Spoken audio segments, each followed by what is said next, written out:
Hello, hello.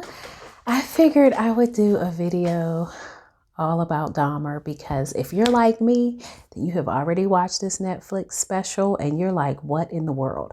But I wanted to share after watching it some lessons I learned about dating because since I'm single and I was watching that definitely from a perspective of a single person in this world of dating, and I thought, oh my goodness. So I came up with 6 things I learned as a result of his story.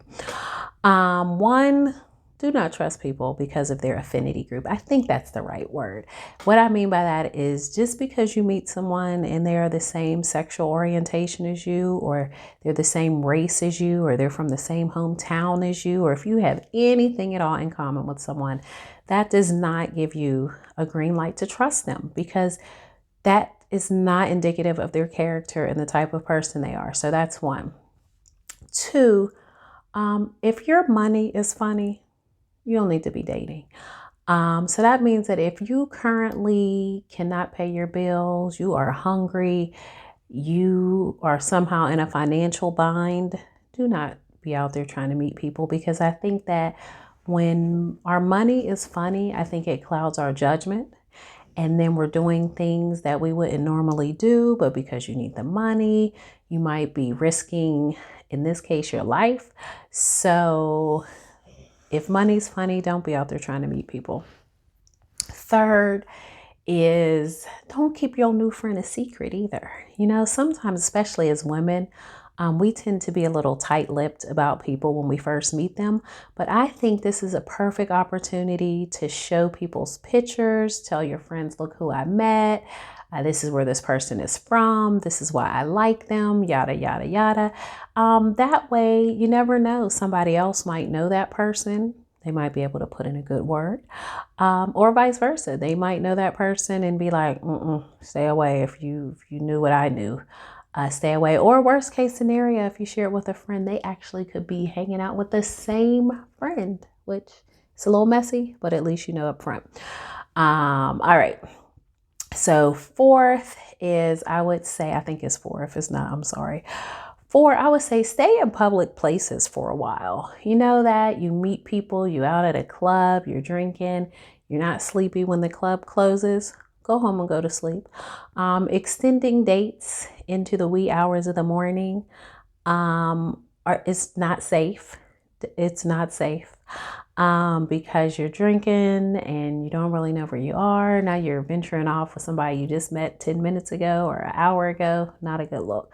So I think when you're first meeting people, you should keep it in public places. So if you meet in public, and you meet at a club, when the club closes, let's exchange numbers and hang out tomorrow for lunch or something like that. And then another one is I think you should technically stay away from the drinks. Now, if you're a drinker, I'm not saying don't drink because, you know, I like a drink here and there. However, I'm thinking for dating purposes, you probably don't need to be drinking. And if you are going to drink, definitely make sure that if you're out and about somewhere that you literally walk over to the bar when that person is getting the drink. And don't leave your drink sitting down because you never know. Somebody could slip some stuff in it and then it's just not good. The other one is I think you should share your location with your friends or family.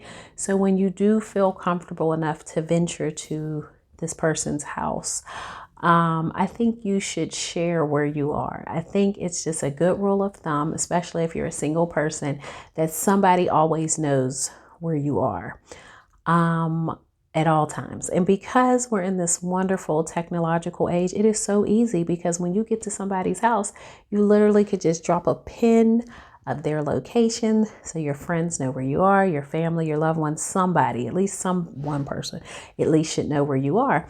Now, I realize that technically, if the people who were his victims had done this, they may not have all survived, but I do think it would have made it a little bit harder if people kind of knew like where their friends were, if you weren't drinking, and more importantly, if you just weren't so trusting. And I know that, you know, there have been times that as I was watching the show, I was like, oh my goodness, I didn't realize dating could be quite so dangerous, but it could be. And even though, yes, that man is dead and gone, you never know. There could be another one of him as we speak, or one that's going to pop up in a few years.